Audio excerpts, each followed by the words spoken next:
Good morning mga kabonsai.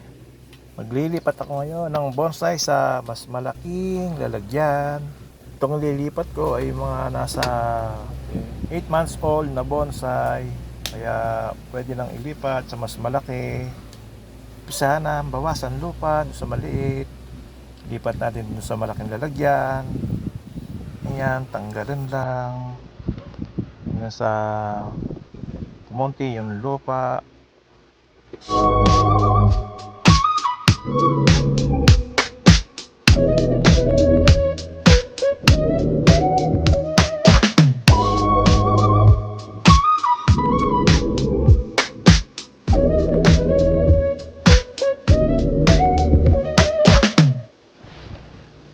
Yan, pwede nating tanggalin para magubos yung lupa nakakabit sa ugat. Tsaka yan, konting pagpag na lang at matatanggal natin lahat yung nakakapit na lupa sa ugat. Yan, himay-himayin lang, diretso lang paghihimay ng lupa hanggang sa ating matanggal sa ugat. Yan na, konti na lang. Medyo makunat lang yung lupa kaya hindi natin matanggal-tanggal agad. Ayan o, tingnan nyo.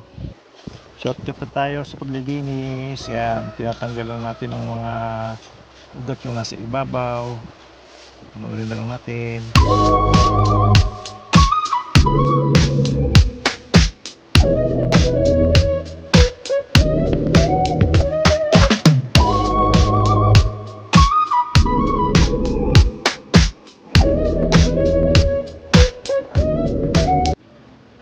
Yan, malinis ng ugat. Pwede na natin silang ilipat sa mas malaking lalagyan. Sa mga nakapapanood, baka po naman pwedeng pakisubscribe para mas marami pa tayong mapanood na pagbobonsai. Maraming salamat. Yan po, ituloy lang natin ang paglilipat sa mas malaking lalagyan.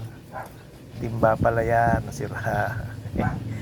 Wala pa tayong ibang pwedeng paglipatan na medyo mas malaki na mas maganda. Bali, dyan muna ulit ilang months. Pwede na po ulit natin isang transfer.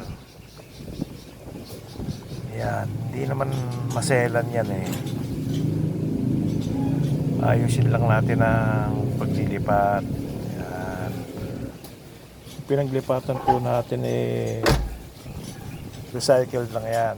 Bali nasira yung timba, kaya pwede pa namang gamitin. Kaya ayan, dyan na lang natin nililipat, pero mas malaki doon sa dati niyang pinagkakatamnan.